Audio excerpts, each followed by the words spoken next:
Hi, this is Trevor Conquergood. Welcome to this week's R&K Software Club's video for the week.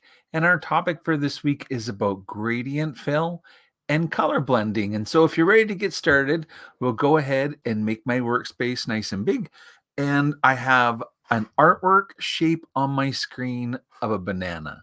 And what we're going to do is click on the banana, and then the tool is down here at the bottom of your workspace. You'll notice that there's one that says gradient fill and a different one that says color blend fill. We'll start with the gradient fill. And so I click on gradient fill, and you'll notice right away that it fills the banana in, and you can get the sense that there is a gradient. Of course, the color yellow on the white background makes it a little harder to see. So why don't we select the banana and just change its color for a moment to make it a darker color so you can clearly see that there's a gradient happening. So the first thing you'll want to know is that you can take a little bit of control over the direction of the gradient if you select your shape and then use the shape tool. And when you turn on the shape tool, what you can interact with is the stitch inclination. And of course, the inclination line will affect the appearance of where the gradient kind of the way it goes. And so with the banana, it might make a nice gradient to turn it to the side as opposed to the way it was on the horizon before. So that is easy to change by just opening up the shape tool and changing the direction of the stitching. The other thing that I might do when working with a gradient is set the entry and exit points to one end of the embroidery or the other, or at least some end and not necessarily in the middle. It doesn't ruin it if you don't do that, but it kind of organizes, and you'll see there'll be less or more consistent of kind of a stitch along the edge versus when there's a stop in the middle. So you can organize both of those things by selecting your shape and going into your shape tool, where you can see the green entry and the red exit points and the yellow inclination line. And so now we look to the properties box, where because we clicked on the gradient fill, and you can clearly see that there's a gradient property that goes from kind of more dense stitching here to be less dense as it travels across the shape. So when I select that and look to my properties box, I need to look at the tab that says gradient fill. This is the one where you can take control of it. And you can see here it's set for linear increasing at a density of 4.4. Well, let's talk about the density first. So the density at the bottom is actually set on the first tab where the purple star is. That's where it says zero point 0.5. That's the density at the kind of tightest spot.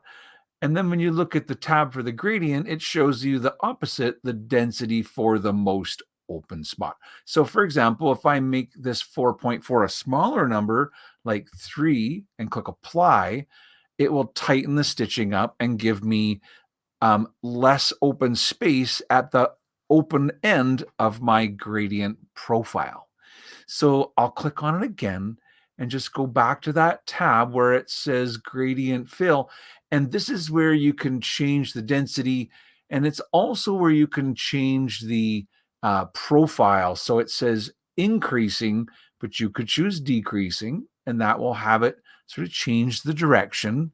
And the other options were convex and concave. So this is convex. It will be sort of tighter in the middle and more open at the beginning and the end.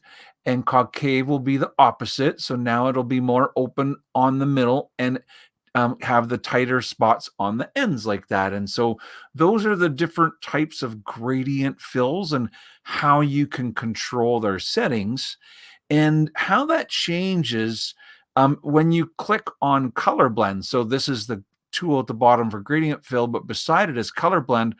Then what happens is it turns on a gradient for two different color passes in the same shape. So we have one banana, which is set to stitch in, looks like blue and red. And you can kind of see when we do color blend that the blue will be sort of tighter at the bottom and get more open to the other side. And then the red will be more open at the bottom and then get tighter towards the side where the blue was open. And so that is the color blending tool. And once again, when you select your shape and look in your properties box, you can see both colors here. You can take control of the density of their more open side of those colors. And you can also use this area to select the colors. There's actually several ways to control the colors. But for example, I can click here and choose what my first color will be, and then click apply, and it will update that.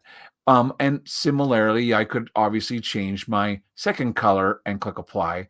Another way that I could change that is by selecting the shape. And then when you interact with your color palette, if I click on the color pink, it will bring up a menu. Do you want to put that to color 1 or color 2? And so if I say color 1, now pink will be the color 1 and purple will be the color 2. One more way that you can interact with the colors, and that is by coming to your sequence area, and notice that the banana is one segment, but it has color 1 and color 2. And for example, I can click on the purple for color 2. And now if I come to my color palette below and I click on, for example, orange, it will immediately color the second color with orange like that. So yeah, let's go back to purple because it kind of looks nicer, and then watch the stitching. So once again, it's got a gradient profile,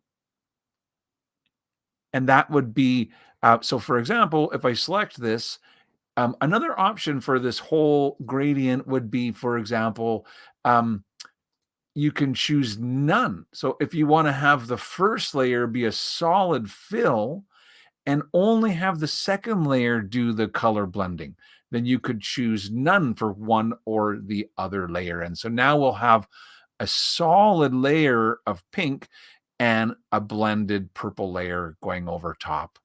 So once again, we hope you enjoyed this week's R&K Software Club's video for the week. Until next week, have a great day and bye for watching.